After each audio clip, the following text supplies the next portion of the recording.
Honourable member of the third party. Thank you, Mr. Speaker. I'm happy to rise on Bill 6.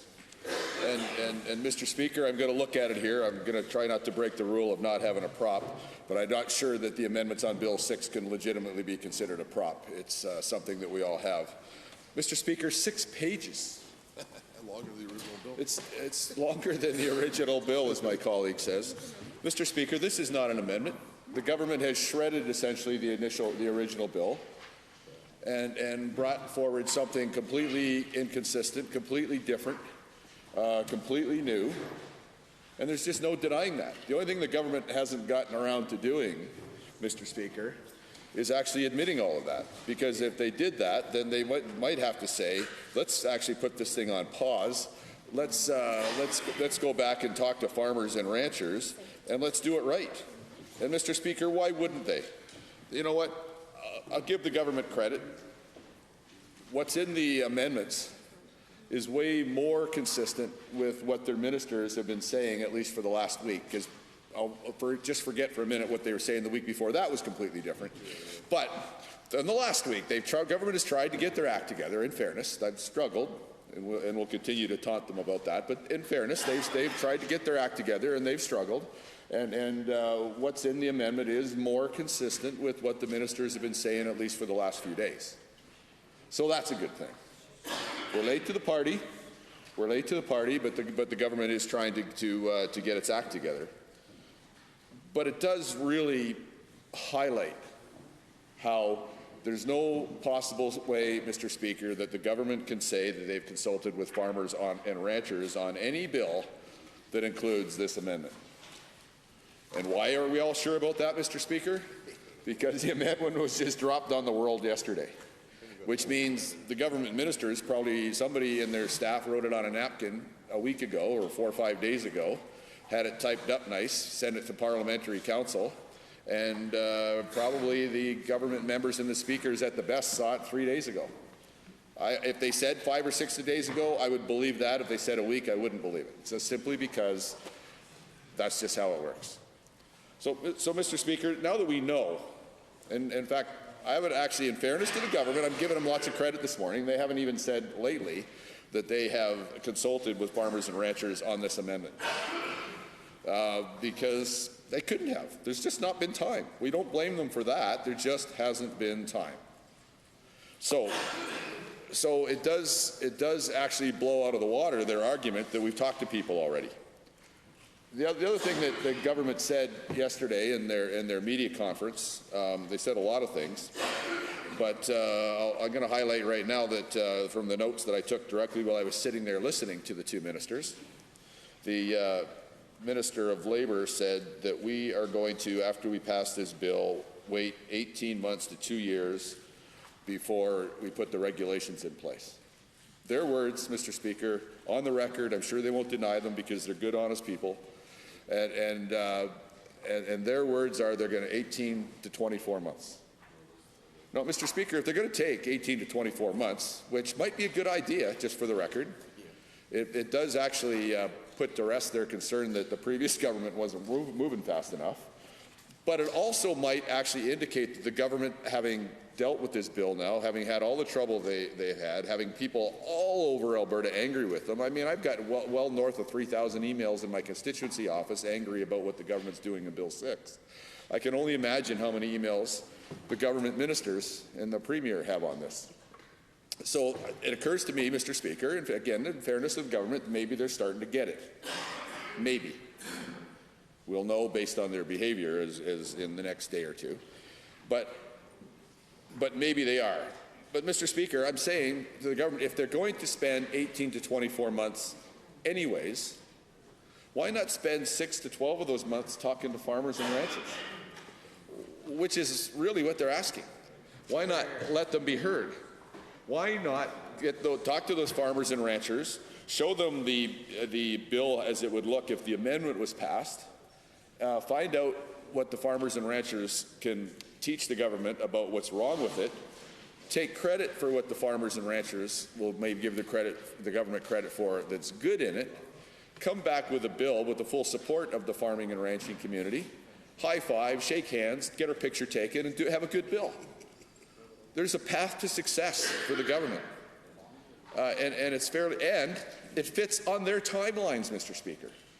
Since they've already said they're going to spend 18 to 24 months, they could actually get it done on their own timelines, look good, force us on this side of the House to stand up and vote for the bill that they could come up with and say nice things about it and be supportive, as long as they actually listen to the farmers and ranchers when they're doing this. There's a great opportunity for a great win for the government available.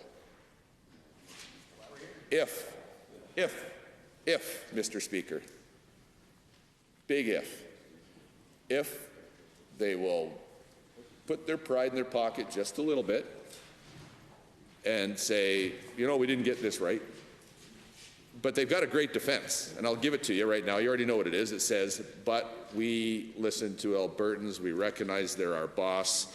We want to do the right thing for Albertans. We want people to be safe on farms. We want people to be safe on ranches. We want to put legislation in place that farmers and ranchers will support. And Mr. Speaker, if farmers and ranchers have the opportunity to help build the legislation, and if they're truly listened to, they will support it. The government could probably save a bunch of money after that on inspectors, because you'll have a bunch of farmers and ranchers that'll be obeying the legislation because they support it. And let's face it, they're going to obey most of it, if not all of it anyways, because they're law-abiding citizens. But wouldn't it be nice if it wasn't painful for them to obey the law? Wouldn't it be nice if the law made sense because their input was heavily considered when the law was written? There's a big win here, folks. There's a big win available for this government. And on their timeline. Again, I'll go back because I just can't get past that 18 to 24 months. It was music to my ears. It means the government has time to do the right thing. Now, the wrong thing, Mr. Speaker, would be to ram this through. You know what? I'm sure it's well-intentioned. I'm not accusing anybody of anything. But the wrong thing to do would be to ram this through and then talk to farmers and ranchers and maybe find out that some of the common sense things that you can only know by working on a farm or managing a farm or working on a ranch or managing a ranch is somehow inconsistent with what's in black and white in the amendment. Wouldn't that be a shame? Wouldn't that be a shame if the government's best intentions were unable to be fulfilled because they were too stubborn to wait and put the legislation through? Wouldn't it be better? It really would. If the government said, we're going to spend the 18 to 24 months before, because you know what, when you pass legislation, it becomes cement. And yes, you can come back to the legislature and chip away the cement and change it. Governments do it all the time. That's what we do here. But wouldn't it be better if we didn't have to do that? Wouldn't it be better if, before we put the legislation in cement, that the people that work the farms, that work the ranches, that feed the rest of Alberta, and feed the rest of the world? Mr. Speaker, Alberta farmers and ranchers produce way more food, way more livestock than Albertans can possibly eat because they're industrious, they work hard, and they're gifted because they're in Alberta. And it doesn't get any better than being in Alberta. That's right. It really doesn't. You know what? We're blessed. We're blessed. Alberta's been successful because we're blessed. We've also been successful because the people in Alberta are industrious, hardworking, honest, industrious, entrepreneurial, excellent people. And partner that up with a government that cares and listens, who knows how far we could go. But the listening, I'm sure the government cares. I don't agree with the government a lot. I disagree with them on a lot of things, but I've never doubted that they care. I've never doubted that they want to do the right thing.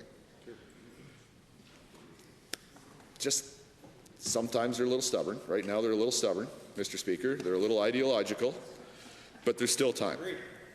And that's why I'm on my feet, because I'm just trying to help them understand how, instead of being the villains of the story, they could be the heroes of the story. That's right. It's a pretty simple choice, and it's pretty easy to shift gears from villain to hero just by listening, talking to the people that you care about, and the farmers and ranchers, talking about them being successful, talking about them being safe, talking about their families being safe, talking about their children being safe, talking about having coverage that employees may need and want. Mr. Speaker, there's so many wins available, I can't stop talking about it because it's just so huge. Because, Mr. Speaker, it's important to have this conversation because there's misinformation out there. I know there was, I saw this morning on the news when I was coming in, or before I came in, pardon me, the leader of the Alberta Federation of Labour had a bit of a media event. And at the event, the leader of the AFL laid on a desk or a table or a podium 112 pairs of gloves, representing, I believe, what the news story said, 112 people that have died in farm and ranch events. But apparently, at least as far as I can tell, I'm not sure that union leader is keeping up. Because if you read the amendment that was put on the table yesterday, it did some of the right things. It excluded farm and ranch families, and it excluded Hutterite colonies. So if you do all of that, then half or two-thirds of those pairs of gloves would have had to come off that desk because that wouldn't apply to the current legislation. So, and that doesn't mean that these changes are bad. I'm not saying that. All I'm saying is at the media event that the AFL had, they haven't kept up with what the government's doing, because the 112 pairs of gloves is in no way consistent with what the legislation is that the government's trying to put on the table. It isn't. In fact, I'm trying to be as generous as I can, but it's not consistent with the numbers that the Premier has been using in the House about farm and ranch deaths over the last few days either. Because with the amendments, and the amendments seem to be an improvement, in fairness, the legislation is no way consistent with the numbers that the Premier's been using in the House about farm and ranch deaths and injuries. So when you consider all of that, it really might be time to take a breath and start over, Mr. Speaker. Because you know what? Farmers and ranchers have had their feelings hurt, and rightly so. I hate to raise it, except it's important. The Labour Minister said yesterday at the news conference, and the Labour Minister said, and I quote, based on what I wrote down, so if there's an error there, it's all mine, but I was sitting right there, so I'm pretty sure I'm right. She said, "We are creating a culture of safety." Mr. Speaker, farmers and ranchers should have been really offended by that. The assumption from that silly statement, I was going to use another word, but let's go with silly. The assumption from that silly statement is that farmers and ranchers have no culture of safety now. I couldn't think of a crazier, less respectful thing for a minister of the Crown, for the government of Alberta to say in front of a media conference in a microphone, to suggest that farmers and ranchers don't care about safety. I'm sure probably the minister regrets it. Nonetheless, I haven't heard an apology for it yet, and I think that's overdue. But you know how that minister could apologize and kind of make it right? Is say that we are going to take the time to talk to farmers and ranchers. We're going to take this legislation off the table. We are going to respect the 100+ years of history, the 100+ years of caring about safety, the 100+ years of feeding Albertans, the 100+ years of caring about the safety of your children, by stopping and listening to you, the experts. Bingo.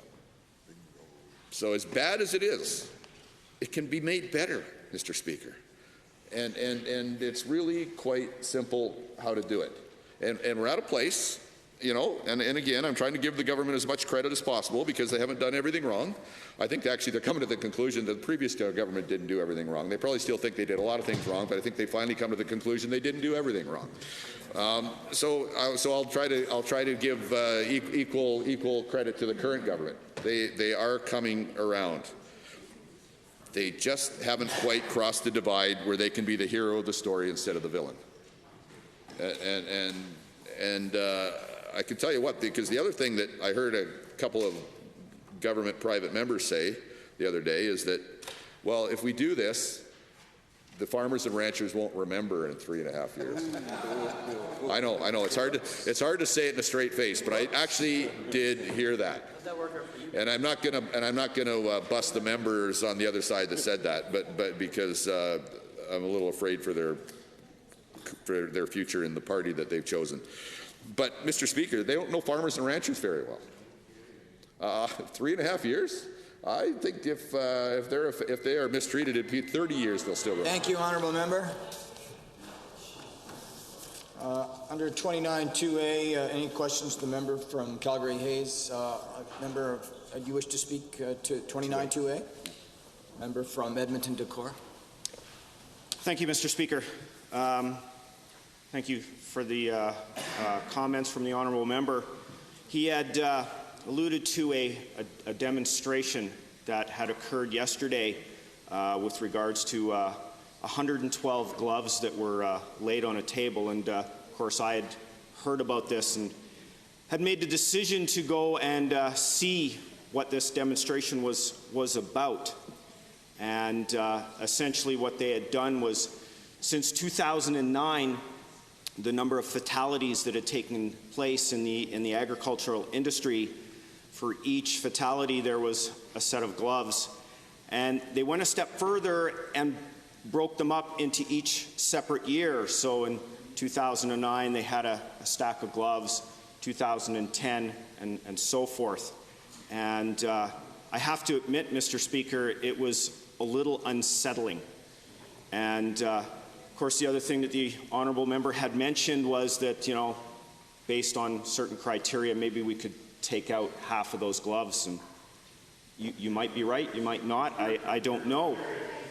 But I'd still like to know, Mr. Speaker, even if we did take out half the gloves, there's still 60 gloves left, 60 fatalities, 60 families where their loved ones did not come home.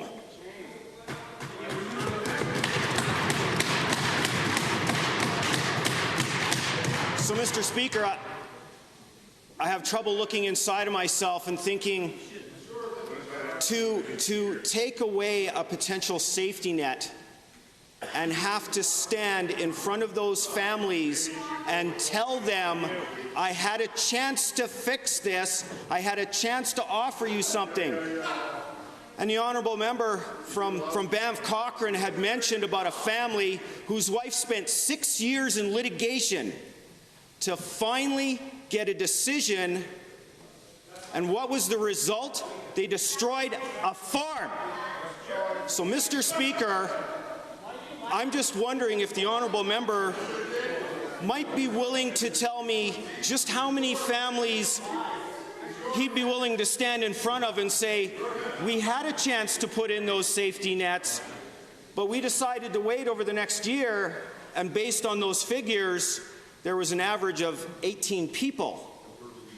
Is the honourable member prepared to stand in front of up to 18 people and say, we could have had those there, but we decided not to?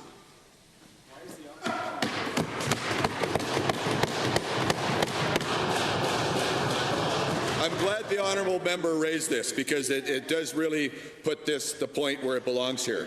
And I would unfortunately, he's left himself open, because I would say, why haven't you acted when there's a person a day dying from fentanyl, and we pointed out in this House every single day.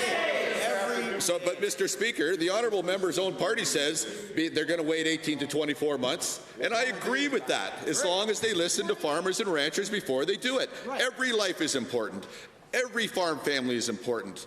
Every injury is important. It all matters. That's right. But legislation by itself doesn't fix it. Alberta's injury and death statistics are as good as other provinces. We don't have the legislation, so there's no magic bullet here. I'm not sure this legislation, it might be a good idea, particularly to listen to farm and ranchers, even though it may not save a single life, it may not save a single injury. There's some good elements to it if you just take the time to talk to farmers and ranchers and get it right. That's right. And I'm not even asking you to go slower than your own schedule. Your minister said 18 to 24 months. I'm saying use them wisely. Talk to farmers, talk to ranchers, get their support, get their buy-in, then maybe we'll all have a chance of helping them save a life or an injury. Even then, there's no guarantee we'll save a single life or an injury, but your best chance is if you talk to farmers and ranchers, bring them on board, get their support, have them understand it, work with them to put in things to educate them and their kids and their families. You can be the heroes of this story. Don't be the villains. Be the heroes, please. You've got a chance. Your own timeline, 18 to 24 months. I'm running out of time, but that's my appeal to you. We're not even asking you to slow down. We're just asking you to win instead of lose when you do this. Please win. I shouldn't be telling you that. I said, I want you to lose so we can get rid of you. But you know what? I love Alberta. I love farmers and ranchers. I love the 3 meals a day that farmers and ranchers provide for me.